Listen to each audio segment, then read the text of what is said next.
The radioactive nuclide beryllium-10 undergoes beta-minus decay to form a stable boron nucleus. Identify the missing information in this decay, right? Okay, so let's see, 5. Okay, so remember the thing that is that has it's not a nucleon and it has no charge. That's going to be your if this is an electron, an E minus, a beta minus, right? That has to be your anti-electron neutrino, right? Okay, and then the number of nucleons that exist in an electron is 0, right? And then remember the bottom here is going to be our charge. So an electron is a -1, right? And so you're going to, so 5 plus -1 is, you can figure that out, right? Okay, so figure out these things. We did this with our nuclear reaction, so you should be good with that, right? Don't forget though the anti-electron neutrino. So when you create an electron, that has a lepton number of 1.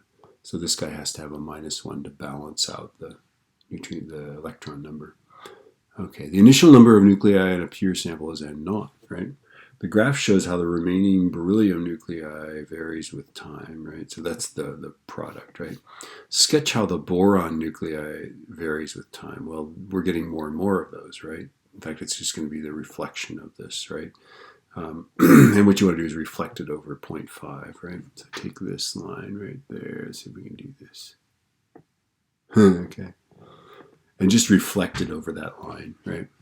Okay. It's going to cross over right there. Notice that when you end this thing, you're going to end up, figure out what this is, right? Okay. We know that the number of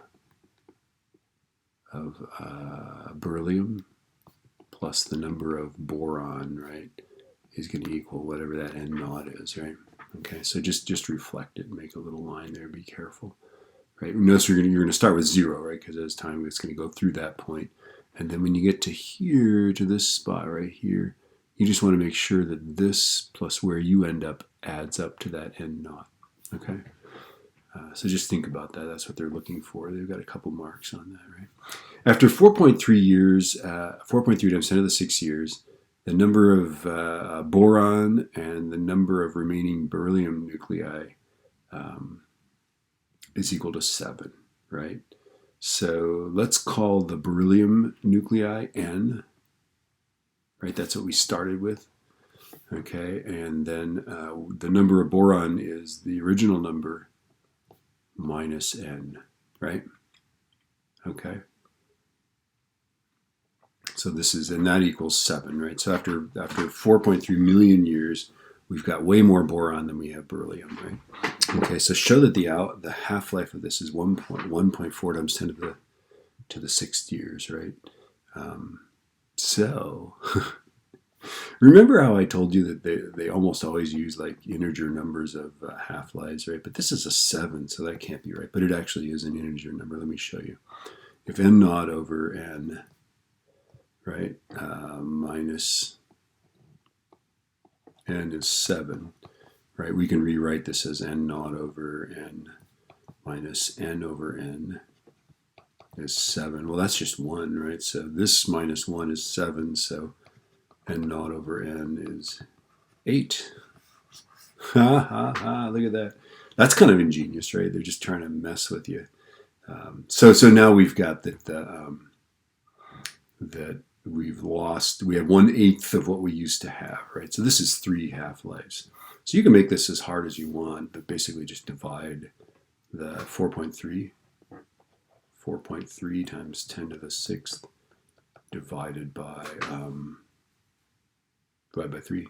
8 is 3 half-lives, right? 2 to the 3rd is 8.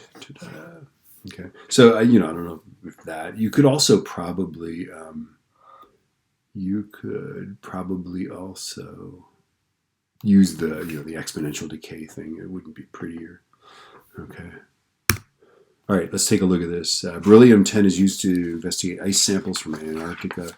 A sample of ice initially contains 7.6 times 10 to the 11th atoms, right? So our N0 is 7.6 times 10 to the 11th atoms, right? And then currently now there's fewer atoms, right? Its activity is now 8 times 10 to the minus third counts per second, right? So remember that activity is what, lambda n. So if we can figure out lambda, then we can figure out how many atoms are left, right? So put in your 8 times 10 to the minus third for the activity, right? Our lambda is going to be, what, ln2. And here I just relented. I just went with their 1.4 times 10 to the whatever, right? So this is going to be 1.4 million years, right? Notice that this is becquerels is counts per second, so we better do this in seconds to the minus 1, right? Okay, so we got to, this is years, right? We've got to multiply by 365 days in a year times, divide by 24 hours in a day and 3,600 seconds, right? Be able to convert that, right? And you're going to get a fantastically small lambda, right? I got something like 1.57 times 10 to the minus 14th seconds to the minus 1. That's the activity, right? And then just plug that into there. And then you'll get that n is equal to about 5.1 times 10 to the 11th atoms, right? Okay, so now you're set, right? We can figure out the age of the sample. So we're going to do this. We're going to go n is n naught e to the minus lambda t. There might be a better way to do this, come to think of it, but I just know how to do this. So, okay, so we've just figured out the n. Again, that's about 5.1 times 10 to the 11th, right? Our n naught, we know that. Solve for your t, right? We know this too, right? Okay, solve for your t. T is going to be quite large. I got like on the order of 10 to the 13th seconds, right? And then divide that by all of this crap, right? So divide it by 365 times 24 times 3,600. 86164, is that what it is? Let's see, clear. 365 times 24 times 3,600 is, no, it's not. Maybe 24 times 3,600. 86400, yeah. 86164 is a sidereal day. 86400 is a solar day. Okay. Anyway, take that time, divide by that, because they want years. And I got about 8.1 times 10 to the 5th years. All right, the ice sample is moved to a laboratory for analysis. The temperature of the sample is minus 20, so our temperature is 273.15 minus 20, right? Equals blank, right? Oops, that doesn't go in that box, but anyway, there it is, right? Okay, state what's meant by thermal radiation. So it's state what that is, right? That's just what photons given off by the random motion of the atoms. Discuss how the frequency of radiation emitted by a black body can be used to estimate the temperature of the body. Well, the shorter the peak wavelength, right, or the longer the higher the frequency, right, the hotter the object. And you can use this formula, right, the 2.90 times 10 to the minus third meters Kelvin divided by the peak, right? So the peak depends on the peak wavelength depends on the temperature. So color or frequency depends on the temperature. Calculate the peak intensity of the radiation emitted by the ice sample. All right, so it's 20 below Celsius, right? Isn't all that cold, right? So you're going to use that equation that we just showed, right? So lambda is 2.90 times 10 to the minus third. And this is in your data packet. Where is that?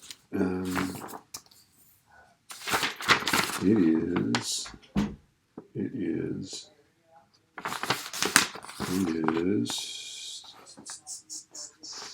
Where is it? Wave behavior. I should know this better. This is in our data packet. Not there. It's not there. This is an exciting. Oh, there it is. It's section 8.2. It's in section 8.2. All right, so 2.00, and this is meter kelvins, right? And that's a 0, okay, over the temperature, right? Your temperature is going to be 273.15 minus 20 because it's 20 below Celsius, right? So plug that in there. You'll get something on the order of 10 to the minus 5th meters, okay? The temperature in the laboratory is higher than the temperature of the ice sample. Describe one other energy transfer that occurs between the ice sample and the laboratory. Yeah, there's all kinds of things. So other energy. So one other than this, other than heat transfer by radiation, right? Remember, we've got what our heat transfers are. Heat transfers are conduction. We have convection. We've got evaporation.